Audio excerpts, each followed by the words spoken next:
Hello, I'm Jorian Murray, and welcome to Good Things Happen, the show that invites changemakers and enablers to share their inspiring stories of progress. Whilst change can be uncomfortable, unexpected, and at times disruptive, it's inevitable, and more often than not, change is for good. We'll be hearing from people from all walks of life who have been at the forefront of change, including their journeys to get there and their motivations. Because when people work together for a common cause, good things happen. I think the role and the weight of newspapers has changed. I think the broadcasters have become much more players as well as spectators. And I think social media has had a complete sort of revolutionary impact upon the landscape.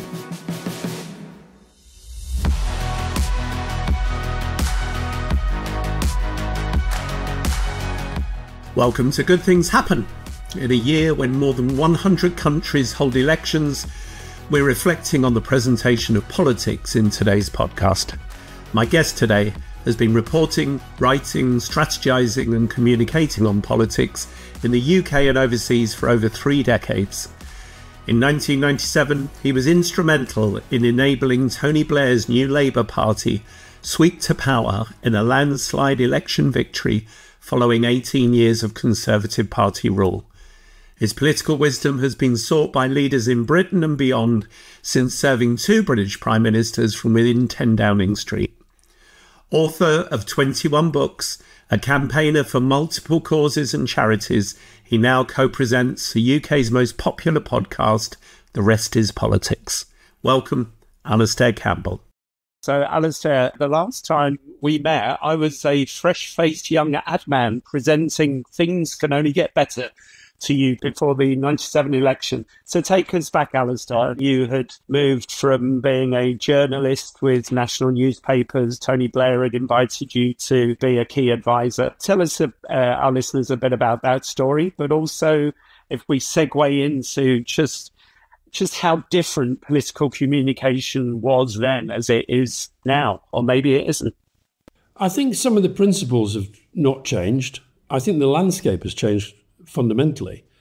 And I think the 2 biggest drivers of that have been 24/7 news and even more so social media.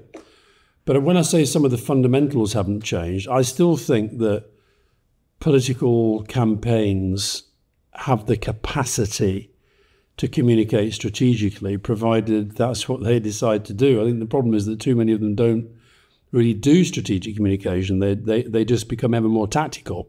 But I think the role and the weight of newspapers has changed. I think the broadcasters have become much more players as well as spectators.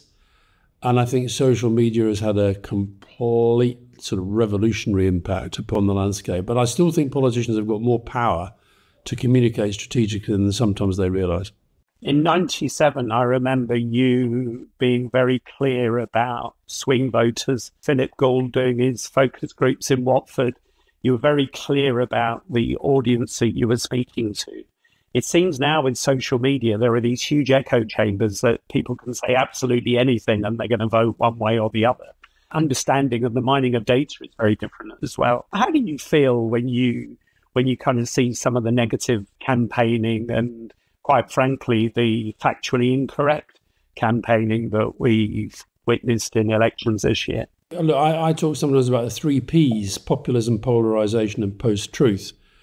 And I'm really shocked at the extent to which the post-truth part has kind of been accepted in, democracies like, including the United States of America. The Trump-Harris debate, when it was analysed, I think it was by CNN, they counted 1 statement by Kamala Harris that they said was not true, and 33 by Trump. I'm really at a loss to know how you deal with that, because we're now in a place where facts don't really seem to matter as much as they used to. Reason doesn't matter as much as it used to. Let's talk about manifestos. Manifestos used to be the be-all and end-all of general elections. And the campaigning this year in the British election was way going on strong before manifestos even came out. And then I don't remember very much discussion about them at all, apart from, higher brow newspapers or podcasts like yours. Do you think they matter less, manifestos? I wish it wasn't so, but I fear that they do matter less. If you go back to Johnson and the manifesto that he put forward, I mean, literally, once he got into government, it didn't seem to matter a damn. I hope the current Labour government does sort of, internally feel that sense of, oh no, we can't do that because it wasn't in the manifesto. We can't do that because it was in the manifesto. So manifestos should matter, but I think that we are in this, whether we like it or not, this sort of populist virus has not been fully expelled from our politics. Until it is, then we're going to have these very dishonest debates on a very dishonest platform. I'm speaking to you. You've just given a keynote address at City's Growth Conference, which I believe you summarised your observations on the current UK political scene with Keir Starmer and the Labour Party in power since July the 4th, July the 5th. Can you summarise some of the themes of what you've just said? No secret to anybody that I'm very, very, very, very happy that the last government has gone and the new Labour government is in. But I think the country still feels that the last government had to go. I think Keir Starmer looks the Prime Minister, sounds the part, is showing a kind of, diligence, hard work, competence that is important. What I think is really important, though, is that they have, and I think the budget is going to be key to this, a sense of, he's talked about the 5 missions that he's pursuing during the election campaign. I think they've got to become clearer for the public, what they are, how they intend to meet them. So they've got really, really a lot to do. And I understand why they, a bit like Cameron and Osborne did, Cameron and Osborne, they sort of cemented this idea of Labour created the mess and we're having to do austerity to clear it up. Now, Labour didn't create the mess. It was a global financial crisis and global factors were at play. They weren't to do with Gordon Brown overspending. But politically, the Tories did that very, very well. And that then allowed them to do austerity and get a majority 5 years later on the back of it, which is a pretty remarkable thing. This is very, very different. I think there is a genuine, dreadful inheritance. It is going to be very, very difficult to clear it up. But Labour, I think, has to manage the messaging about how bad things are with giving people a sense of hope about the future and emphasising that it's going to take time, which is what Keir Starmer said with the report on the health service last week. He talked about it taking 10 years to turn it around. 10 years means at least one more election win, probably 2. In modern politics, you don't get much time. You spoke on one of the episodes last week about the importance of having that good mood feel post-election. I think you achieved it in spades back in the Cool Britannia age of the late 90s. I noted you had a fear that maybe the honeymoon is potentially over a little too quickly. So, a guy called Owen Winter, days in government before governing parties' polling average went under 30%.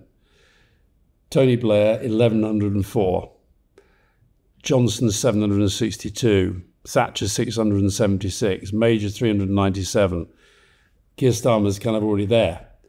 Now, that's not all entirely down to him. That's down to the nature of the political system and the nature of the political mood and what have you. But I do think this winter fuel, taking away universal winter fuel payment, even though there's an argument for it, I think it was done in such a way that, every single one of the Conservative Party leadership contenders, some of whom have argued for this in the past, now making it a part of their campaign that they would not allow it to happen. All of the right-wing newspapers who in the past would think, why are multi-millionaire pensioners getting winter fuel allowance, now sort of saying it's terrible that this is being taken away. That's just the nature of politics. And that's something that probably will have to be addressed in the budget. Probably shouldn't have been announced until the budget. Make it part of a bigger thing. But what Labour were trying to do was to show that they're going to have to do difficult things because of what they call this black hole in the public finances, which are a complete mess. There's no doubt about that. Having introduced you as a writer, strategist, communicator, and now presenter of Britain's, or certainly one of Britain's most popular podcasts. Does the success of The Rest Is Politics surprise you? And before you answer that question, maybe for some international listeners who might not be familiar with it, please tell us about the genesis of it, and give the podcast a plug. Well, we do have a lot of international listeners already, but more are always welcome. It started by the producers of another podcast called The Rest Is History coming to me and saying, would I do a podcast on politics called The Rest Is Politics? Same format, two people talking, but they felt it had to be somebody who didn't share my politics, had to be a Tory. I then went on social media, asked my followers on social media, if I did a podcast, who do you think I should do it with? Loads of suggestions, but Rory Stewart came out by some margin on top. I phoned him up. I didn't know him that well. I'd only ever really had one conversation with him in the past. Told him this news from my sample survey. Was he interested? Yes, he was. Shall we do a pilot? Yeah, why don't we? Let's commit to 4 episodes and see how it goes. And we haven't missed a week since. And I think you ask what I think explains the success. We have this motto, disagree agreeably. We try to be respectful even when we disagree. We do a lot of foreign policy, which I think actually people find are more engaged and interested in than most of the media gives them credit for. We do things in depth.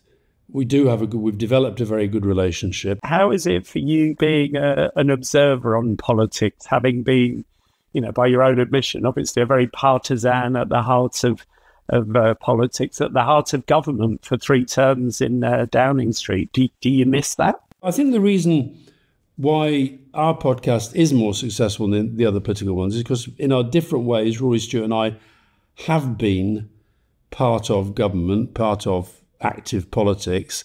And that means that, providing you keep your connections. I mean, I still talk to people in the Labour cabinet. I've not far less frequently. I will talk to people on the Tory side. I know people in the SNP at a senior level. So you sort of stay plugged in a different way.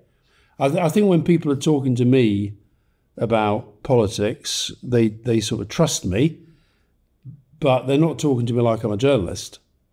And I think that's what gives it maybe a bit of an edge. It doesn't sound like you're someone who's pessimistic about the deterioration, the inexorable deterioration of kind of trust and honesty in political presentation. You feel that we're in a bit of a phase and we can get out of this. I don't think you can take that for granted at all. I mean, the last 2 books I wrote were kids' books to try and get kids interested in politics, because I think there's a lack of political education in a lot of countries. I don't think the media helps in that. Yeah, not all of the media. There's great journalists, but, the media culture doesn't help in that. So, no, I don't think it can be taken for granted.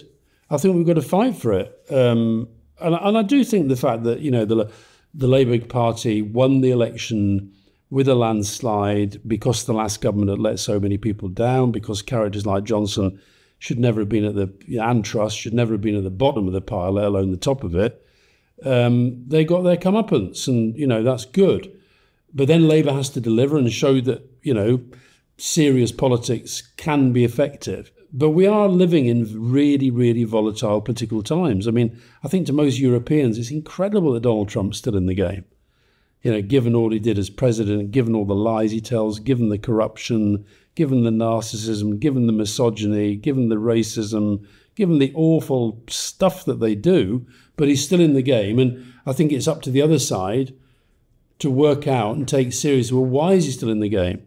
There must be something about the lives of those people who are supporting him that conventional mainstream politics has not addressed properly. So that's what we have to think about. And I think the same challenge will come here as well. And let's finish on future ambitions you have. You strike me as a Renaissance man, really. You've written, 19 books in the last 16 years? 21. So what other ambitions do you have? I still think that Burnley Football Club should give me a trial. I think it's really harsh to know. I've played with Maradona. and I play with Pele, so I think, that should be recognised more than it is. I don't know, really. I think for the now, the podcast is keeping me reasonably busy. I think, I eventually it's got to develop into something else. I don't quite know what yet. It feels quite organic, is it? It has been very organic. Yeah, we sort of started off once a week, then we went to twice a week. We're now doing an interview channel as well. We've now got this American Sister podcast. I'd like to be part of a revival of democratic politics based on the idea that we should pay far more attention to young people and both what they think and how they want to do politics. My big thing at the moment that I really want, I do a lot of stuff on mental health, and I'd really like to kind of think that we can, in this reform of the health services going on, where I said on the podcast this morning that 20% of the disease burden in the UK at the moment is on mental health, but only 10% of the resources in the National Health Service are. I'd like that to change. I'd like to change our attitudes to mental health. I'd like to change understanding of treatment as needed. I'd like to think we could do more in research so that we have better drugs and better treatments. So I think that, if I can stay stuck into that and make change, I think that'd be worth doing. I'd say do even more on mental health. It's not as if you haven't been doing a huge amount over the years. Alistair, it's so lovely that our paths have crossed again. Yeah. Thank you so much for your time. Thank you very much. All the best. Thank you. Take care. Citigroup, Citi and Alistair Campbell are not affiliated and are independent from each other. The speakers' views are their own and may not necessarily reflect the views of Citi or any of its affiliates. All opinions are subject to change without notice. Neither the information provided nor any opinion expressed constitutes a solicitation for the purchase or sale of any security. The expressions of opinion are not intended to be a forecast of future events or a guarantee of future results.